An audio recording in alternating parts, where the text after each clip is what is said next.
Why is Iran not attacking Israel? Okay, so real talk, if somebody bombed your house, killed your family, and humiliated you on live television, and you had the missiles to hit back, and you just didn't, what would you assume? Either you're a coward or you're playing 4D chess while everyone else is still setting up checkers. So let's talk about Iran, because right now there's this whole online chorus, and I mean everybody, from random Twitter guys to actual Iranian supporters, screaming the same question. Why hasn't Iran hit Israel yet? Some of them aren't even asking nicely. They're straight up calling Iran weak, coward. You should have built the bomb already. You're an embarrassment. You're letting them walk all over you.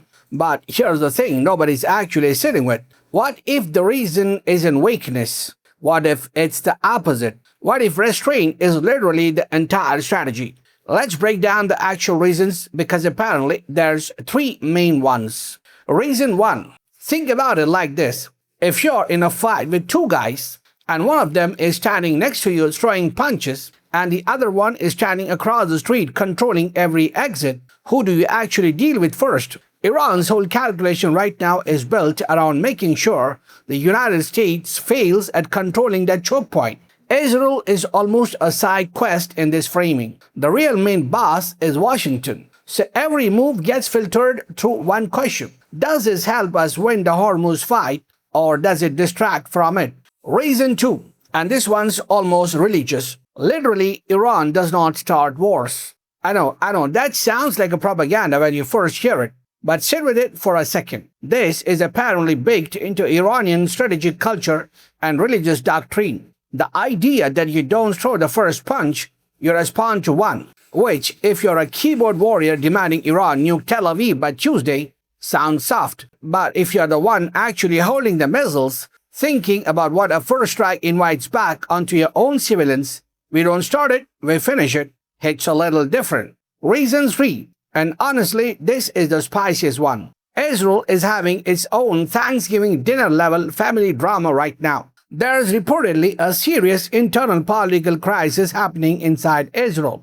Elections looming, deep divisions running through the coalition, and Iran's basically doing what any smart person does when the enemy's family is fighting at their own dinner table. You don't walk in and throw a plate. You let them keep fighting each other. Because the second Iran fires a missile at Israel, guess what happens to all those divided political factions? They unite instantly. Nothing brings a fractured house together like an external enemy. So Iran allegedly is just watching the popcorn moment play out, letting the cracks widen on their own. So Iran sits back, watches, quietly preps the battlefield, reportedly picking off radar installations and defensive assets bit by bit, without pulling the trigger on the big one. It's less coward hiding in a bunker and more chess player letting the clock run down on purpose. Now, here's where it gets genuinely unsettling. The nuclear conversation. Netanyahu has reportedly made comments suggesting that if Iran strikes back hard,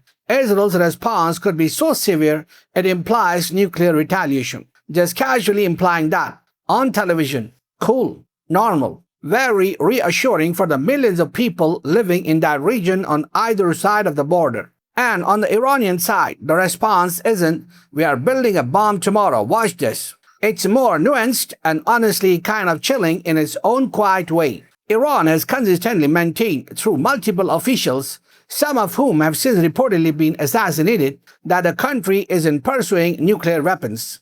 Even international monitors have, at various points, said there's no hard evidence of an active weapons program going back over 2 decades. But, and this is the part everyone skips, some of those same officials have said that if Iran ever faced a credible, imminent existential threat, its nuclear posture could change. That's not "we are building a bomb because we are evil." That's "don't back us into a corner where our only options are die quietly or change the rules of the game." Which, if you think about basically any moment in history where a country felt fully cornered with no way out, that's usually exactly the point where the wildest, most unpredictable decisions get made. Cornered animals don't negotiate, they react. Now, let's talk about the meanest irony in this whole situation, because it's almost too on the nose to be real. Iran survived actual chemical weapons attack in the 1980s. Nerve agents, mustard gas, the full horror show. While much of the international community mostly looked away because of who was backing the other side at the time. And despite living through that, despite having every historical justification imaginable to want the ultimate deterrent sitting in a silo somewhere, the reported position has consistently stated, we don't want that weapon. That's either the most disciplined strategic restraint in modern geopolitical history, or it means the boogeyman narrative everyone in Washington keeps recycling is, at minimum, incomplete. Meanwhile, on cable news, you've got people going, the sanctions are crushing them, inflation's through the roof, shelves are empty, they're about to collapse any day now. And look, sanctions absolutely hurt real, actual people. That's not in dispute. That's the whole design of a sanction. But Iran is on the verge of collapse has been the headline since basically the Carter administration. At some point, that's not really a prediction anymore. It's just background noise, like a car alarm nobody bothers to check on. So, back to the actual question. Why isn't Iran attacking Israel? Because attacking right now would apparently do three things Iran does not want. It hands Netanyahu the political unity card he desperately needs at home. It hands Washington justification to escalate the real fight over Hormuz. And it throws away decades of strategic doctrine that says, we respond, we don't initiate, all in exchange for a psychological win of finally doing something, which feels great in a comment section and terrible in an actual war room. Restraint in this context is in weakness. It's a bet that time, internal Israeli political chaos and global economic pressure on the US will do more long-term damage than a single missile barrage ever could.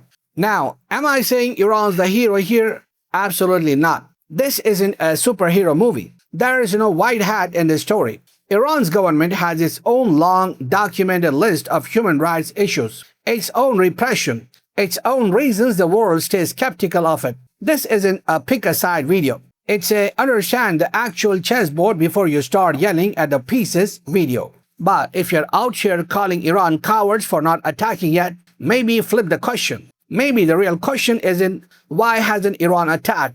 Maybe it's why does everyone assume restraint automatically means weakness in the first place? Because sometimes the guy who doesn't throw the first punch isn't scared. He's just already counting how the fight ends.